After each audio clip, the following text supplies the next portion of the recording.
Hi, everyone. Welcome back to another episode of What the Hall. I'm your host, Mohammed, and this is the monthly roundup, little tidy edits of newness that's come up on my radar that I wanted to bring to your attention. As always, how are you? I hope you're doing well. I hope you're doing great. It is the Easter long weekend, and I've recorded a number of episodes. I've been out in the streets and I've recorded a couple of little videos of things that have caught my eye. So by the end of this weekend, I'm going to have like 4, maybe 5 episodes ready to go. I can't believe this. I've turned a new corner. So excited. Anyways, that's enough rambling.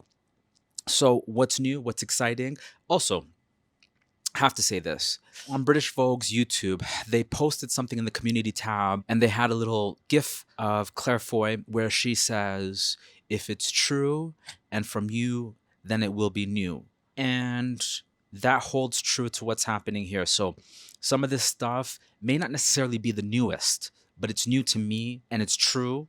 So therefore, this is new. So the first thing that has come up on my radar, there are some new SPFs that are coming out or have already launched. Clé de Peau has come out with a universal SPF 50. It's like a relaunch of their old product. And they've also redone their lip SPF. Now, I couldn't find either one of those, so I couldn't sample them or I couldn't show them in a video clip. And then the next thing that came up was Shiseido has come out with a new SPF, a part of their urban environmental protection. This comes in a little tiny white bottle with a nozzle at the end, and it looks like a gel texture, and it might be velvety. I don't know. And I really was looking to find that and speak on that.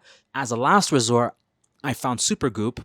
And I know lots of my friends use the unseen sunscreen. Everyone who uses it loves it.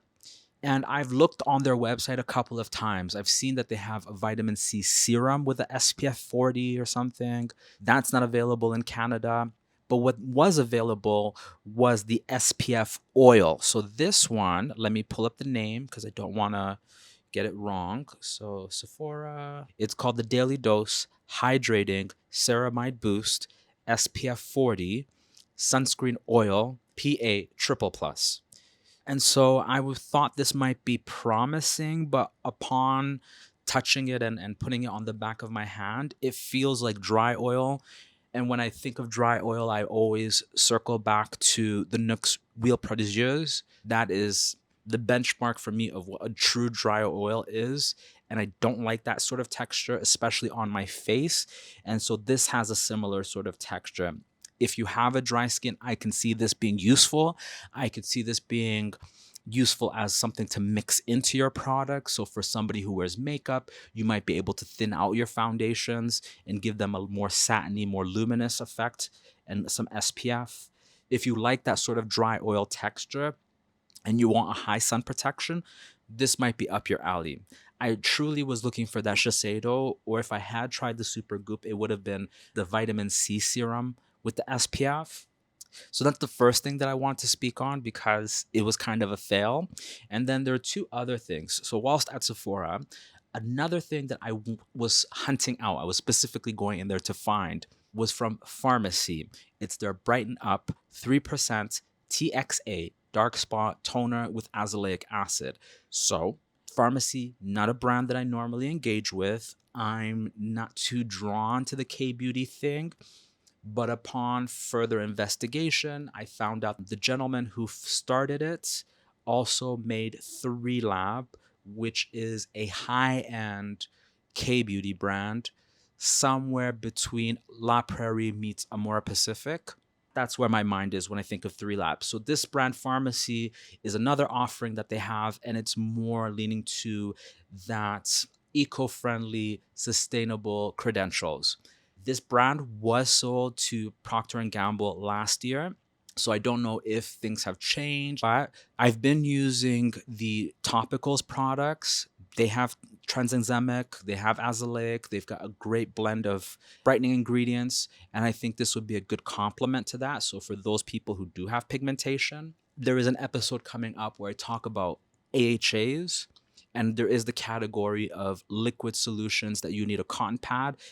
I can't speak to how effective it is, obviously, just on first glance.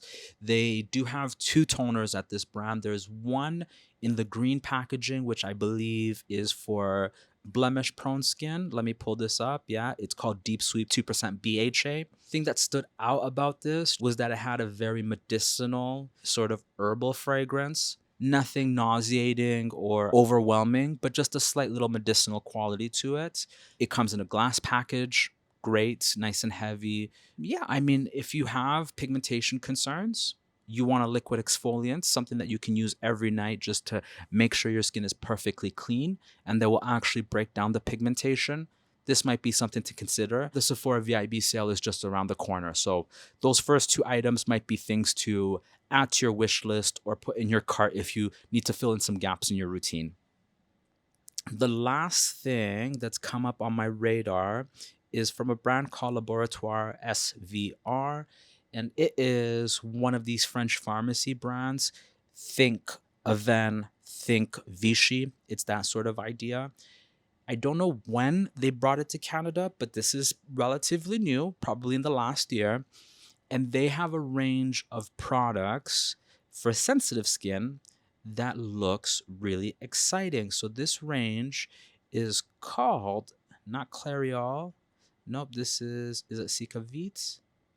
So they have this range of products called Sensifine, which is for really sensitive, reactive skin. So people who either have flush, reddened complexions or people who have a low tolerance for a lot of skincare products and maybe a little bit apprehensive. And so each product in this range has either 8 to 13 ingredients. So minimal ingredients means less likeliness of having adverse reactions. And there are two products that really stand out. One is the Balm de Maquillant, which is the cleansing balm. That one has 9 ingredients, and it's very similar to your Clinique Take the Day Off or your LMS Pro Collagen Balm, and it is suitable to use on face, eyes, and lips. It feels very much like Vaseline when you take it out of the tube. When I was sampling it in the store, I had a little accident.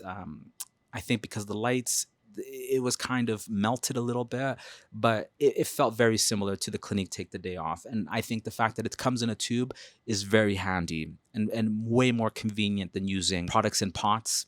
Then the other item in this range that stood out was their Sensifine Nutri-Balm, which is 10 ingredients, and it comes in an aluminum tube, very similar to Ombriolis. It's a firm cream, but then it melts and absorbs. When I was trying it out, it felt very pleasant.